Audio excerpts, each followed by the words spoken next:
Hi, good morning. So I'm going to show you guys today how to make some super straightforward, easy and delicious breakfast tacos. I'm just using what I have in my fridge. I usually have eggs, tortillas, avocado, cheese, and some salsa because that's the kind of stuff I love in my refrigerator, and I can usually whip something up really easy with that. So for today's recipe, you're gonna need some corn tortillas or flour if that's your preference. I have some shiitake mushrooms here that have just been hanging out in my fridge that need to get used up. I have a little bit of mozzarella cheese that's been shredded, avocado, some salsa, and a couple of eggs. So first things first, I'm gonna take my nonstick pan. I'm gonna move my pepper grinder out of the way. I'm gonna take my nonstick pan and I'm going to heat it up.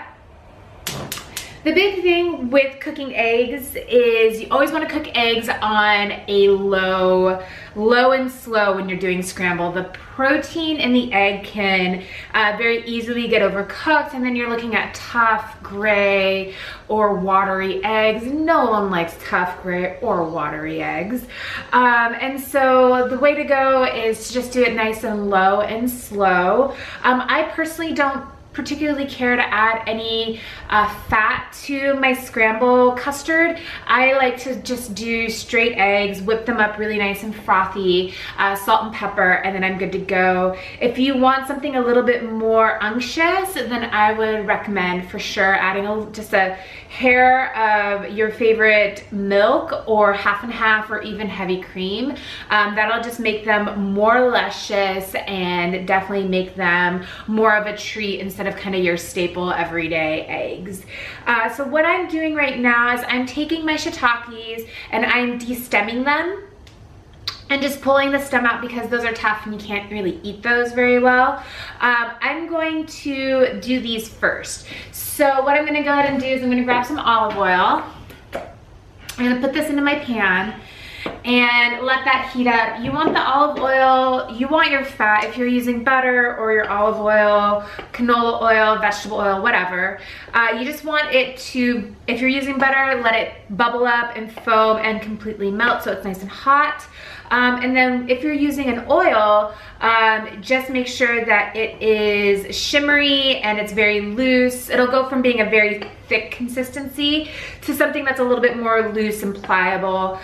It'll start to look and resemble the viscosity of water as opposed to something that's a little bit thicker, more like a syrup.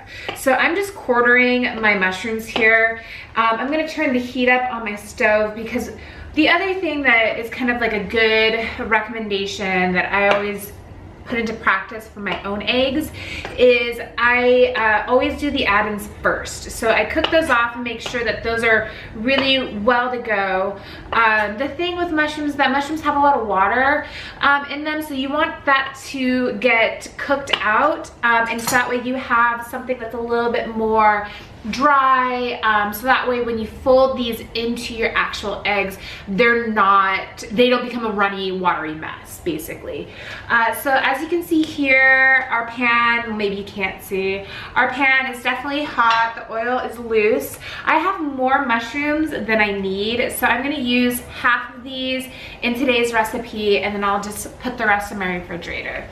I do like to salt and pepper every step because that's the best way to infuse flavor.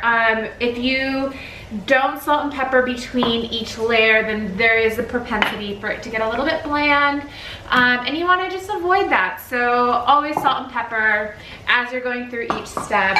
It may seem like a lot because you're doing every single layer of food that you're putting together, but in the end, as long as you're not going ham on salt each time you salt and pepper, then you should be good to go in terms of just having something that's really flavorful and really well balanced. So now I'm gonna go ahead and take, now you can hear that sizzle. So I'm just gonna move my mushrooms around and just let them kind of hang out and get brown. So I'm just taking a fork to beat my eggs, and like I said, I like something that's light and airy. You're gonna see it change from like a deeper yellow to something that's a little bit more buttery and light. So like I said, salt and pepper each step. You don't have to get a whisk or anything kind of crazy with your egg custard. Really, you just want to make sure that it's really well combined and that everything is kind of well distributed. The other thing too is I personally don't like to put my adding components inside my actual egg custard. I feel like it doesn't help the egg really get to the consistency of like a light and fluffy, light and flaky that I like when I start adding things in the custard base. I like to wait until the eggs have had an opportunity to cook. So these mushrooms are coming along really well. And you know, the thing with mushrooms is that if you don't want them to just kind of steam in their own water, you want to make sure that you cook them with lots of room in the pan. So use a pan that's a little bit larger than you think that you need for the amount of mushrooms that you have, and just let them hang out and do their thing. You don't really need to do a lot to them to get them going. So the other thing I would think that's important when you're talking about eggs and kind of doing something that's quick and easy, what I love about breakfast tacos is really, you can't go wrong. Everybody loves a taco, especially here in California. Everyone loves a taco.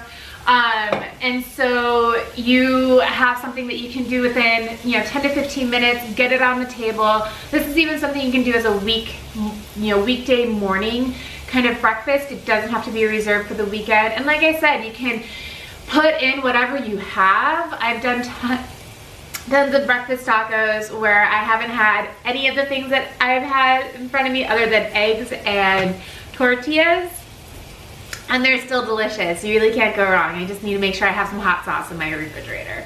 So I'm gonna go ahead, I have these little tortillas, I don't have the big ones, but I'm gonna go ahead and take 3. And I just have like a little iron plancha here on my stove. So I'm just gonna warm them up here. You can do them straight on the burner, or if you wanted to have like a little fried component, you definitely can put some oil in a pan and griddle up your tortillas that way, and you'll just get something a little bit more crunchy. A little bit, again, more of the lines of being a little bit more decadent. And you don't have to think of this as like a pull together meal just because you're in college or something like that, or like a clean out the fridge kind of meal. You really can make this super special. So one of the things that I love to do is I like to create these opportunities where if I have friends coming over, I want something that's really easy for me to do and for me to accomplish in a time frame that makes sense. You're waking up, you're putting on the coffee, you don't really have a lot of time if you're having people over for breakfast or for brunch. So what I did is I lowered the heat down completely so it's on super low. I'm just letting this kind of come down a little bit in temperature before I throw my eggs in here.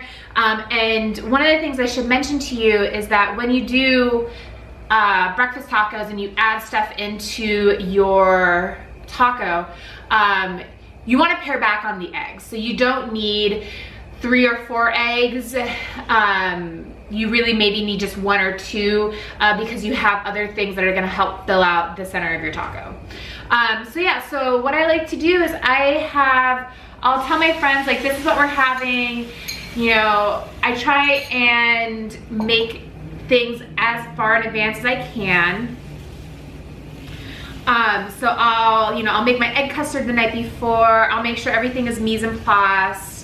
Anything that can be held overnight in my refrigerator, I do that just to help make it easy on me. And then you can kind of almost turn this into almost like a little omelet bar. And instead of having to stand over your stove and make omelets, what you really can do is you don't have to fold in the components to the actual custard. You can just make a big batch of eggs, maybe throw in a little bit of chili powder, just to kind of tie in the what you're doing. And I'm just gonna, so this cooked really quickly, which is awesome. I'm just gonna add in my mushrooms, and you wanna stop cooking your eggs like right when you think that you shouldn't turn off the heat. That's when you cut the heat. Because again, you're looking for a consistency that's still really custardy, something that isn't overcooked. You don't want to tighten those proteins up. And here we go. As you can see, these are nice and done. Let me grab a plate.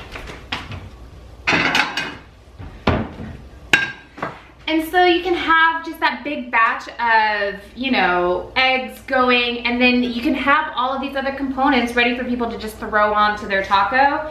Having a couple of different types of salsa, some guac, and then everybody can have a good time, maybe have a michelada, or, you know, their favorite brunch libation. Bloody Marys are always good. You can do those with tequila instead of vodka. And just have a good time. And again, this is something that's also really cost effective. So if you are someone who's on a budget and who needs to host a bunch of people, you definitely can do this within that kind of parameter and time frame. And also the other thing too is that if you're somebody who isn't really keen on being in the kitchen and, you know, prepping and cooking, a lot of these components you can also just purchase straight away for you. So you can get your salsas, you can get your guac done. So it's really very easy to get this going for you. So I have 3 of my tacos here. I'm just gonna add in a little bit of the cheese on top, just so that way I have my cheesy element, because I love cheese. Cheese is my jam. And I'm gonna go ahead and pop out my avocado. So you can do avocado a number of ways in terms of getting it out of your, out of the avocado kind of shell or peel. What I like to do is just make hash marks, a little grid in here, and then I take a spoon and I just kind of spoon out however much I want, and it comes out in perfect little dices. So it's really easy to get that avocado goodness from where it is into your belly. And then to just, again, finish it off, I make sure to salt just a little bit of my avocado, just so that way I don't miss out on making sure that that is properly seasoned. And then I'm just gonna finish this with a little bit of salsa, just for a little bit of piquant and a little bit of sauce, because nothing is better than a little bit of sauce. And here you go. We have some delicious mushroom and mozzarella avocado breakfast tacos. So let me know what you guys think. This is my first YouTube video doing food, so I would love to hear your feedback and whether or not you found this helpful or useful, or if there's anything that you want to see. I'm so down to make whatever recipe you guys suggest to get together on this channel. Thanks so much for your time today. Take care. Bye.